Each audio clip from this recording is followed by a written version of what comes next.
I'm Shawn Senko, agronomy specialist with the Canola Council of Canada. Sieve settings are key to lowering losses out the back of the combine. A good start is to use sieve settings in the combine manufacturer's manual. With any combine, old or new, it's important to make sure that the monitor or the manual settings match the actual sieve settings. All you need are a few simple tools.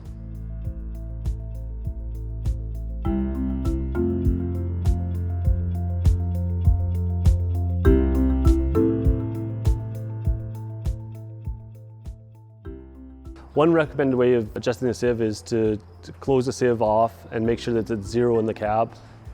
And a way to double check that is once you set your canola setting to either your 5/16 or 8 millimeters or half an inch or 13 mils, go back to the sieve and make sure that it's actually at that adjustment. Because sieve settings are so important to combine optimization, you want to make sure the settings are accurate. Once you've ensured the accuracy of the sieve settings, you may want to do the same with the concave adjustments.